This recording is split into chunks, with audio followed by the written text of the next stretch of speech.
Ayan, so good day everyone. So the purpose of this video lecture is that I will rediscuss it to you the metric conversions starting from length hanggang sa temperature. So madali lang to kung ma-follow nyo yung sinabi kong long method kung paano siya mag-convert. So kapag na-master nyo na yon, ulit-ulitin nyo na lang ulit-ulitin nyo na lang mag-convert ng something or ng length, ganon. So, ulit-ulitin nyo lang. So, mabilis lang naman siya kapag gumamit kayo ng metric conversion natin, yung ating line, di ba? So, sige, unahin muna natin sa ating length. Okay, sa ating length, di ba? Meron tayong tinatawag dyan yung metric conversions na ginawa natin before. Tama? Ilagay mo. Ayan. So, dito sa gitna, ito yung base natin. Tama. So, meron tayong gram dito, meron tayong liter, meron din tayong meter. And then, dito sa right side, meron tayong deci. Dito naman, meron tayong centi. Dito naman, meron tayong milli. And then here, meron naman tayong deca. Meron din naman tayong ditong hecto. And then lastly, we have our kilo. So, yan po yung basis nyo kapag mag-convert po tayo ng length. So, example natin, number 1. So, we have here, let's convert 8.5 kilometer to meter. So, mabilis lang po yan. Tingnan nyo dito sa ating metric conversions, di ba? Yung kilo, nandito siya part. Nandito siya part yung kilo. And then, i-move mo lang po yan hanggang dun sa base po natin na meter. So, i-move mo yan, 1, 2, 3. Okay? Since yung ating decimal point ay nandito in between 8 and 5, so dito i-move yun. So ilagay natin nandiyan yung point, so i-move natin yan 1, 2, 3. So that's 8,500 meter. So ganun lang po siya kadali. Next, we also have here number 2, 3,600 centimeter to meter. So tingnan ulit natin dito, di ba? Nandito yung centimeter natin. Ayan, nandito. Diyan. So, i-move na natin siya hanggang dun sa meter na base natin. So, i-move natin siya, baliktad, 1, 2. So, since nandito yung decimal point, tama. So, move natin yan, 1, 2. So, nandito yung decimal point. So, magiging 36 na lang po yan. Okay po? Magiging 36 kasi di ba na-move na yan, 1, 2, nandito yung decimal point, tanggalin na natin yan kasi 0, 0 naman. So that's 36 meter. Next, number 3, we have our, number 3, dito na lang, 12 yards, 2 meter. Okay?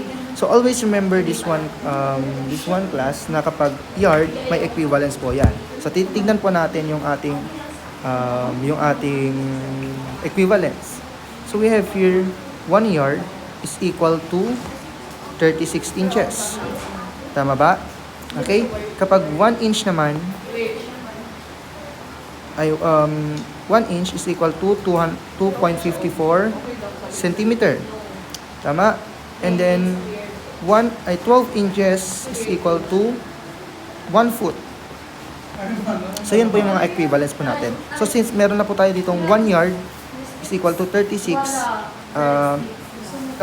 inches and 1 inch is equal to 2.54 centimeter. So, i-convert po na natin yung ating yard into centimeter. Gets po, parang ma-convert po natin yan into meter. So, ang gagawin po natin dyan, 1 yard is equal to, ano po ilalagay natin sa baba para ma-cancel out natin, di ba? Automatic yan na 1. So, ang ilalagay natin sa baba ay yard. And then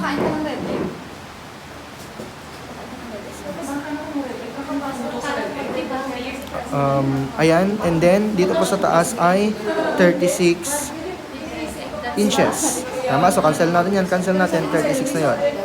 Times yung equivalence po ng ating inch and centimeter. So, i-rewrite po natin yung ating 36 inches. So, ilagay natin dito. I-rewrite ko lang ha. So, 36 inches. Ilagay natin yan. Times yung equivalence niya. That's 1 inch is equal to 2.54 centimeter. So, di ba? Ibig sabihin yan 1. So, i-cancel out natin yan. So, maiwan na lang is 2.54 times 36. So, kapag i-compute natin yan, i-multiply natin, 2.54, Hindi ko siya ma-perfect. 2.54 times 36. So, maging sagot dyan ay 91.44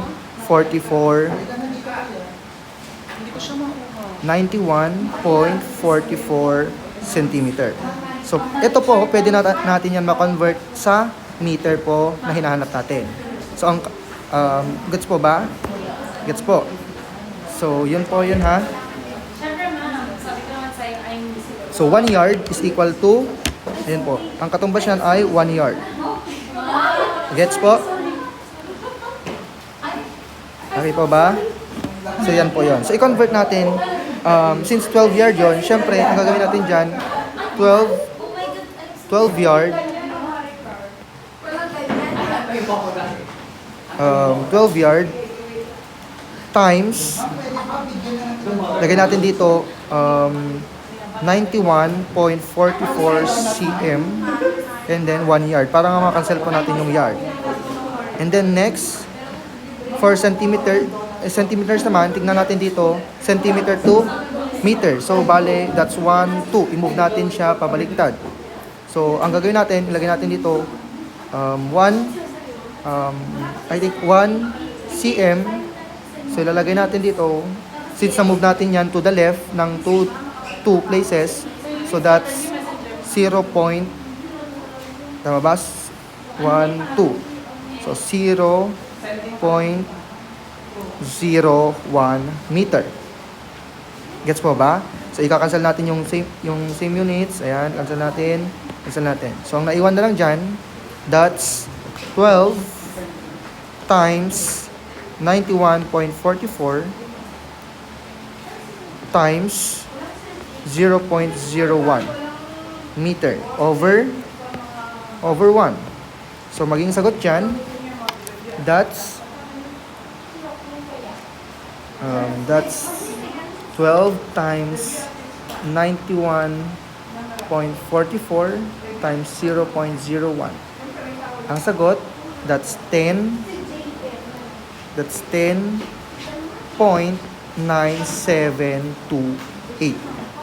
Or, sabi ko nga sa inyo before, that 2 decimal places lang, 10.97 meter. So, 12 yard, ilagay natin dito, 12 yard is equal to 10.97 meter. Nakuha po ba? Na-follow po ba yung ating conversion? Ulitin nyo na lang po kapag hindi nyo po maintindihan ng mabuti. Okay po? So, madali lang naman po yan. Basta ulit-ulitin nyo lang, sabi ko nga sa inyo kanina, ulit-ulitin nyo lang hanggang sa ma-perfect nyo na, hanggang sa alam nyo na kung paano siya isolve. Okay po? Okay?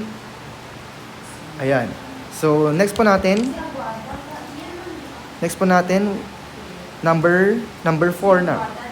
So, number 3 pa lang yon. I think mahaba-haba tong discussion natin dito So, yun nga yung purpose para nga ma-help ko pa rin kayo so dito sa metric conversion kasi alam ko marami yung nahihirapan. So, yun po yung gagawin po natin. So, number 4 natin, that's 4.2 miles into kilometer naman. So, 2 kilometer. So, always remember this one that 1 kilometer, huwag nyo kakalimutan to is equal to 0.621 miles. So, since meron na po tayong equivalence dito, pwede po natin yan gamitin for conversion.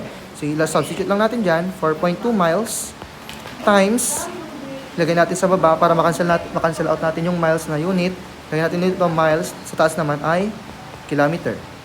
So, lagay lang natin yung equivalence nila. 1 kilometer is equal to 0.621 miles. So, makukuha natin dyan, cancel out natin yan, cancel out. So, that's 4.2 kilometer over 0.621. So, magiging sagot, that would be divided by 0.621. Ang magiging sagot natin dyan would be 6.76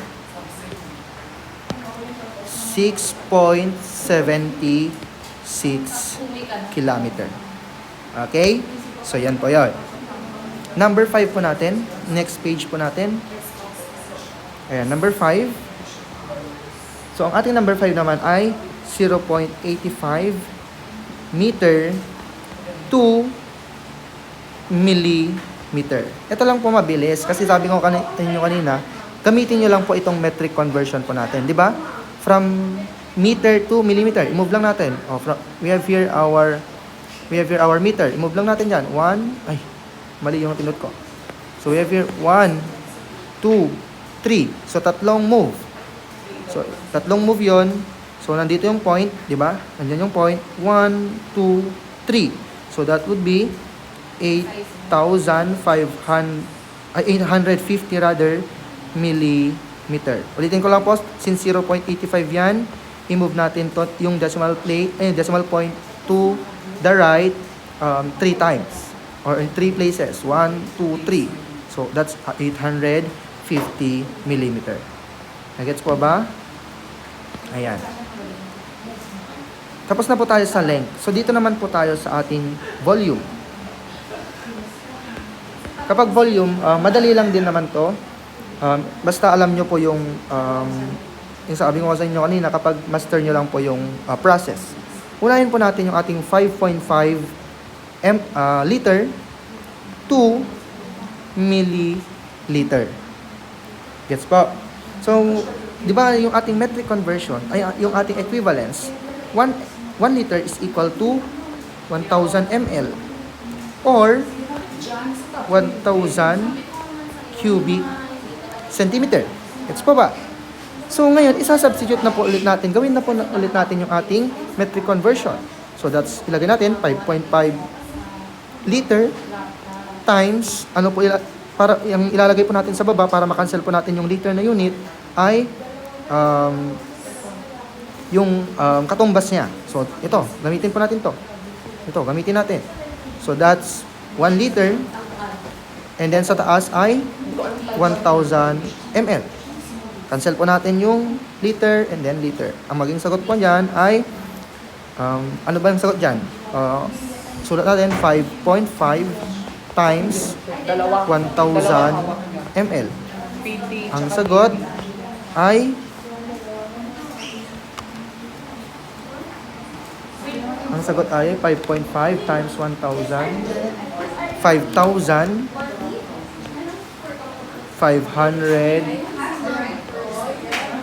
ml. So, yun po yung sagot natin. Volume. Number 2. So, let's have number 2. Okay? So, for number 2, we have here 8,750 ml 2 liters. Ganun lang po ulit yon. Gamitin ulit natin yung ito. Gamitin lang po ulit natin to. Gets po? So, ilalagay natin, susulat natin 8,750 ml. Tapos, lagay natin times. Ano ilalagay natin sa baba? Ang ml. 1,000 ml. Para nga makancel po natin yung ml. And then, lagay natin sa taas, 1 liter. So, ang mangyayari po dyan, cancel out na ulit po natin yan. So, that's 8,750 times 1. So, that's 8,750 liter over 1,000. So, ang sagot, 8,750 divided by 1,000. Ang sagot po natin dyan ay 8.75 liter. So, ang 8,750 ml, meron po siyang 875 liter. I hope nagigets nyo po yung mga pinagsasabi ko, ha? Ayan. So, next natin, number 3. For number 3 po natin, let's convert 3.2 cubic meter into liter. Ayan. Okay po. So, always remember this one kasi ang pinapagawa ko minsan is long method. Okay? I-remember nyo po yung mga conversions natin kasi importante po yan. Lagi ko naman po sinasabi sa inyo na huwag nyo pong kakalimutan. Gets po ba? Okay, wag niyo pong kakalimutan yung mga conversions natin. Okay, wait lang.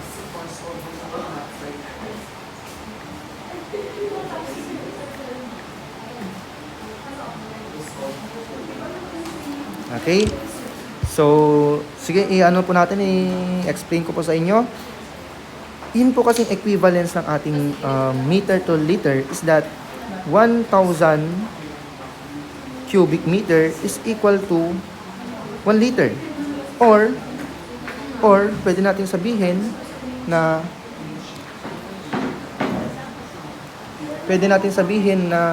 I mean 1 cubic 1 cubic meter is equal to 1,000 liter. Yan po yon. Or pwede po natin sabihin na 1 liter is equal to 0.001 cubic meter. So that's 1 liter. So kapag ganyan po yan, pwede naman po yan na gamitin. Pero may isa pa akong process na ginagawa dito. So pwede po gamitin yan. Okay lang po yon. So kapag ito po yung ginamit nyo, syempre re-write mo po yan, 3.2 cubic meter times, yun pong equivalence, ilalagay natin sa baba ay yung 1 cubic meter. So that's 1 cubic meter. Tapos sa taas naman ay 1,000 liter. Gets mo ba? So i-cancel po natin. I-cancel po natin yung ating cubic meter. So ang mangyayari dyan, 3.2 times 1,000 liter over 1. Ang sagot, that's 3,200 liter. Okay pa? So, itong sagot, 3,200 liter. So, yung isa ko pang conversion dyan is mas mahaba siya. So, ganito po yon. Okay? Di ba sabi natin, dun sa ating 1 cubic centimeter, I mean 1,000 cubic centimeter is equal to 1 liter or 1,000 ml. Yan po yon. Tama? So, ang gagawin po natin dyan, i-convert muna natin yung ating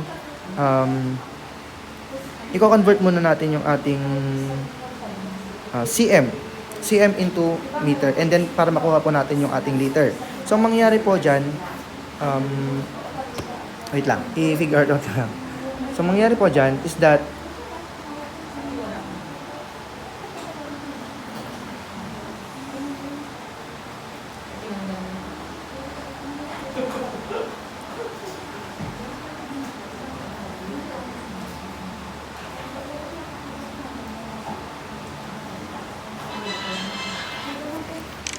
okay, ang mangyayari po kasi dyan, paano na kasi yung ginawa ko nung pan?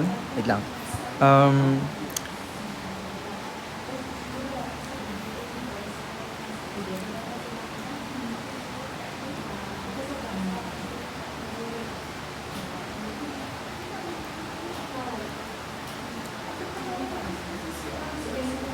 So, ang gagawin po natin dyan, cm muna to, kunin mo natin yung length. Okay, 1 cm, ayan, is equal to 0.01 meter. So, i-square lang natin to, cube natin, cube. So, mangyari dyan, that's 1 cubic centimeter is equal to 0, ilan na yan? 0.01 times 0.01 times 0.01. Ang sagot, that's 0. Tama ba? 0.0001.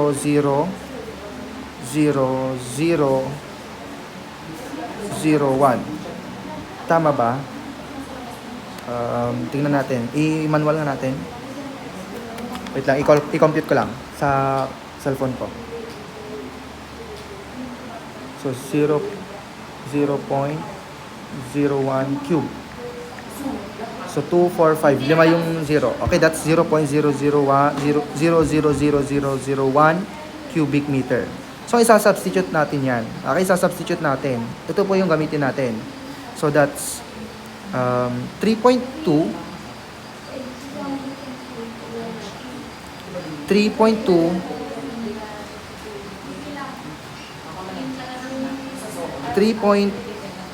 cubic meter. Ay, cubic meter yan. Cubic meter. Ito kasi yung long method. Cubic meter times, ano po yung sagot dito? Lalagay natin. Sa baba ay 0.000001 cubic meter. Tapos sa taas ay 1 cubic centimeter. So, sagot dyan. Cancel natin yan. Cancel. So, mangyari, that's 3.2 times 1 cubic centimeter over 0.000001. Yan po. So, i-times natin. 3.2 times 1, that's 3.2. Divided by 0.000001. So, that's 3,200,000. So, 3,200,000 cubic centimeter. So, after po natin makuha itong 3,000 cubic centimeter, i-convert na natin yan into liter. So, paano siya? So, lalagay natin dito, 3,000, yan, 3,000, lagay natin dito, 3,200,000 times, yung equivalent, ay wait lang, kulang. Dito ka nalagay. So, 3,200,000 cubic centimeter times yung equivalence niya. So, bali, ang equivalence ng ating 1 liter ay 1,000 cubic centimeter. Okay po? Nandito po yun. Nandito po yun. Ayan, nandyan. And then, we all have here. So, that's 3. Cancel out. 3,200,000 liter over 1,000. So, kapag i-compute natin yan, 3,200,000 divided by 1,000. That's 3,200 liter. So, itong nakuha natin dito ay parehas po dun sa ating short method. Ayan. Parehas sila dyan, parehas lang dito. Long method lang po kasi yung ginawa ko. Gets po ba? So, yun. Depende po sa inyo kung ano yung gagawin nyo dyan. Okay? So, yun po yung ating number 3. Okay, tapusin ko lang tong number 4 and 5, and then i-continue ko ulit yung area, mass, speed, time, and temperature. Okay, para hindi masyadong mahaba. Okay, number 4. Ayan, number 4. So, we have here 33 cubic centimeter 2 ml. Always remember this one, that 1 cubic centimeter is equal to 1 ml. Gets po ba? Yan po yung tatandaan nyo kasi nandun po sa PowerPoint natin yan. So, paano natin yan gagawin? So, we have here 33 cubic centimeter. I-times natin yan into 1 cubic centimeter sa baba, then 1 ml sa taas. So, cancel out, same units, and then that's 33 ml. So, ito po yung sagot natin. And then number 5, last number rather, we have here 650 cubic centimeter into ml naman.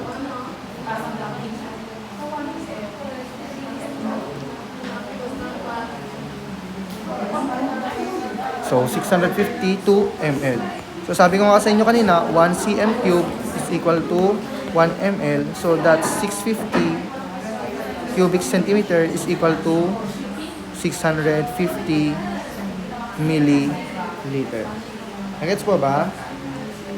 Nagets po? So, yan po yan. So, tapusin ko muna tong video lecture and then upload ko. Then, panoorin nyo yung gawan ko ulit yung next ng ibang video.